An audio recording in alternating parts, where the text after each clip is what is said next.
Frustrated Democrats are going to have to wait for a couple more years before they have a new presidential candidate to get behind. In the meantime, they're starting to target state-level races that could make a big difference in advancing the progressive agenda.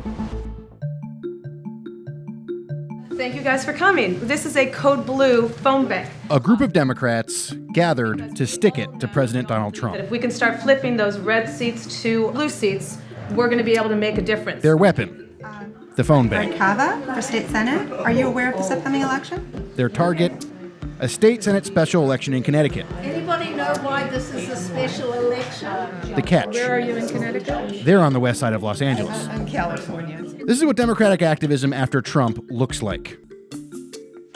Hi there. I'm Greg Cava. I'm running for state senate.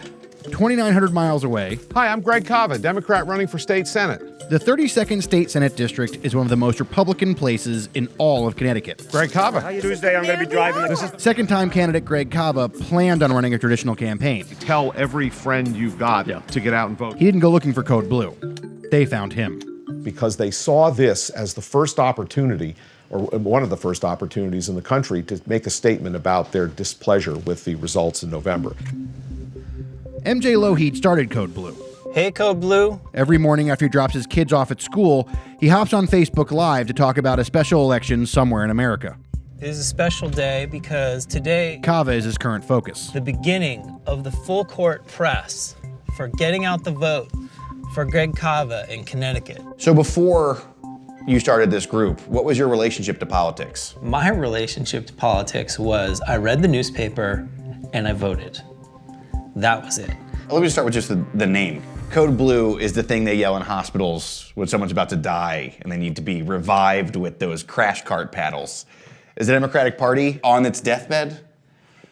Well, I certainly felt like that the morning after the presidential election. I woke up and my Facebook feed was just blowing up with, oh my God, America is dying. Code Blue and its allies say Democrats need to start focusing on the hard races if they want to begin the process of rebuilding the party. So this idea of just going and finding races that are pretty cheap to put money into and try to flip them, it's a pretty simple concept. Why do you feel like it's not one that we see more from the institutional Democratic Party?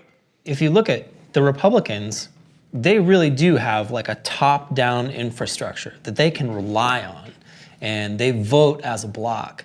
Down-ticket Democrats get very little support from above, and I think groups like Code Blue are filling in the gap.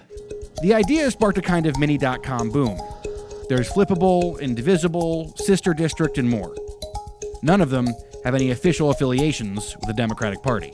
The criticism is you're amateurs, you don't really know what you're doing, you're disorganized. We may seem disorganized, but Code Blue, we have 16 PhDs working on data. We've developed our own state-by-state playbook. Well, many of us are a little bit new to this, but it's still as important as it ever was, and probably more so right now. So The extra help, even from amateurs, makes a big difference. And you can tell him that we're in Los Angeles, California, making calls for him. Code Blue says that out of the 6 candidates the group has helped, 4 have won. They put this out there, and we exceeded the necessary funds, and we did it in 4 days. This is unheard of. At the last day, we were on a $4,000 a day fundraising job. Governors don't raise that much that fast. So this was highly unusual. It was exciting. The biggest problem when we sat around before this happened was how are we going to raise this money fast enough for a 45-day window on the election? The answer was Code Blue. On Tuesday night, Cava lost. Again. But only barely. On November 8th, he lost by 32 points. This time he lost by less than 10. Turnout was much higher than expected. We fell a little bit short this time, but we sure make a statement. I don't know that anybody's ever come this close. Cava calls that a win. The DNC agrees.